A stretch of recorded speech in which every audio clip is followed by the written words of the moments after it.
Mauro Cid, aquele ajudante de ordens do Bolsonaro, agora famoso, diz que vai dizer, atenção, que deu dinheiro vivo na mão de Jair, dinheiro de bandalheira, dinheiro de sacanagem, dinheiro de corrupção, dinheiro de patrimônio do Estado brasileiro vendido no exterior. Meu amigo, se isso não for uma breaking news, nada mais poderá ser. Ah, como isso mexe com os destinos desta combalida república, minha amiga Sofia. Me conta o que você sabe. Vai lá. Então, seu Álvaro, né? Basicamente tá todo mundo doido para saber o que tá saindo nessa delação do Mauro Cid, né? Tá, gente aqui na imprensa tá doido, o Bolsonaro tá doido, os militares, tá todo mundo querendo saber. E uma das primeiras revelações que a gente teve aí foi que o Mauro Cid admitiu ter entregue em mãos, aspas aí, em mãos, o dinheiro da venda de 2 relógios para o Bolsonaro, né? Então foram 2 de vários presentes que deveriam estar no acervo público, mas que o Bolsonaro levou. De acordo com o Tribunal de Contas da União, a gente sabe que teve pelo menos 17 presentes de alto valor que foram levados. E daí esses 2 relógios aí foram vendidos. Acho que a gente pode dar uma olhada na Band News, ver essa notícia. Vamos lá para Band News. Relógio vendido, dinheiro na mão. Cadê? E Mauro Cid, hein? O ex-ajudante de ordens de Jair Bolsonaro diz que entregou em mãos ao ex-presidente a grana das joias vendidas no exterior. Essa informação foi divulgada inicialmente ontem à tarde pela Veja e confirmada na sequência pela reportagem da Band. O tenente-coronel prestou pelo menos 3 depoimentos nas últimas semanas, alguns deles quando ainda não estava na condição de delator. Ao ser ouvido, Mauro Cid disse que entregou pelo menos $25 mil, algo em torno de R$125 mil, nas mãos do então presidente.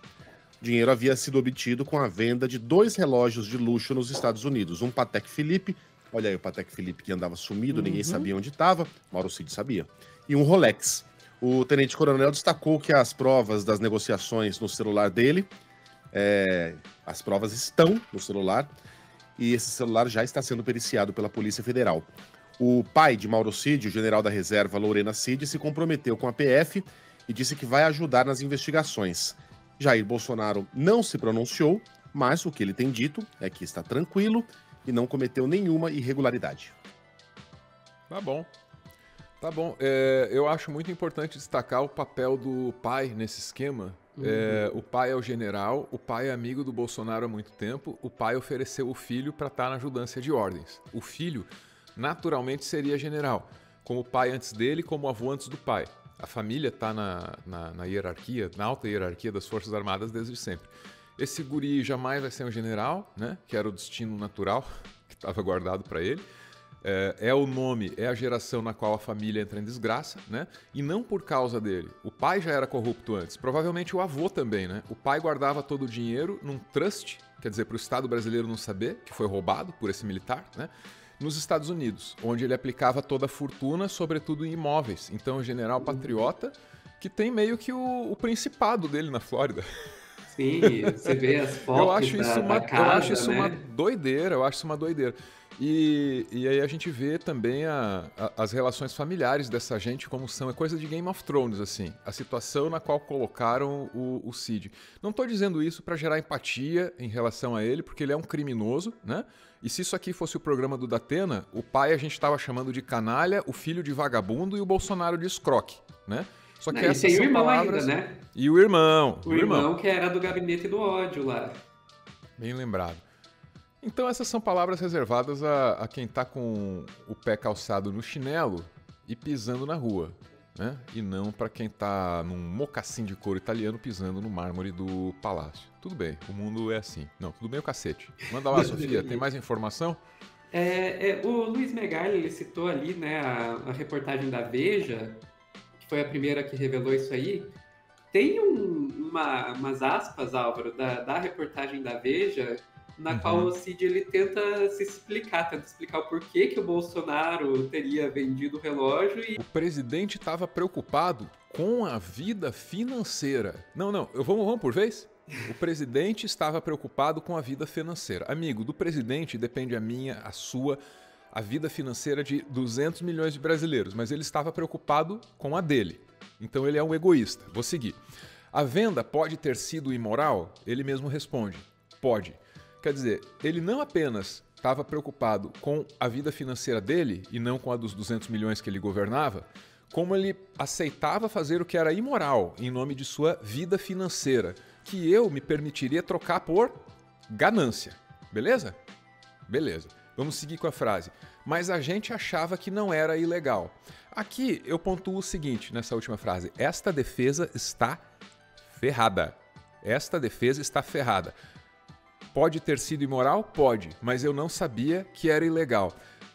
Nessa combinação, o que fica descrito para mim é um bando de aproveitador. E agora eu vou falar, é um bando de vagabundo e é um bando de safado. É imoral? Desconfio que seja. É ilegal? Acho que não, cara. Vamos roubar tudo. É isso que estava acontecendo.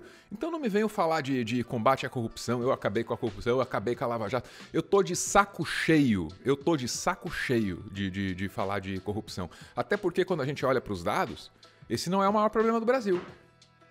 Esse não é o maior problema do Brasil. A corrupção nos palácios é um problema seríssimo, mas não é o nosso mais grave. Tem que ver a qualidade da gestão, que tá uma desgraça. Tem que ver muita coisa antes. Colocaram o foco aí pra te enganar, meu brother. Diga lá, Sofia, que eu me empolgo com essas coisas também. Não, eu só vou dizer que o comentário aqui do nosso chat é melhor do que eu poderia fazer. O Druida Bicheiro, adorei o nick. Esse é bom. Cadê? Dono de 51 imóveis comprados em dinheiro vivo estava preocupado com a vida financeira dele.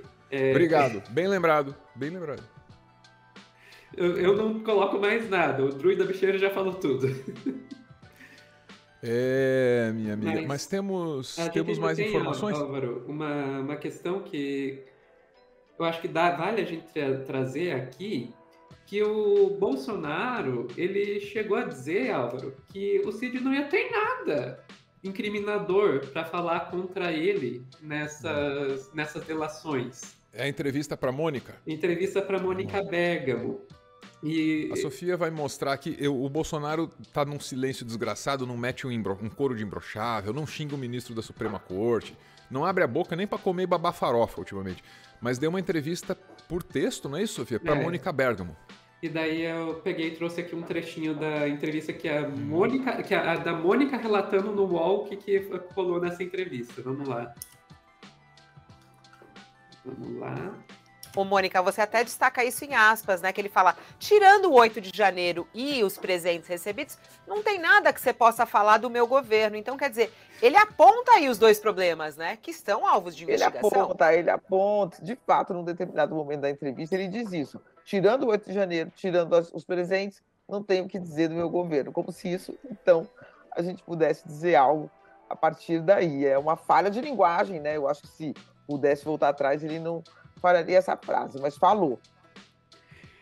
Não, tirando o fato de eu ter tentado dar um golpe e acabar com a democracia no país, e o fato de eu ter roubado um monte de coisas do acervo público, não tem problema nenhum, não tem nada que o Cid possa falar que me incrimine.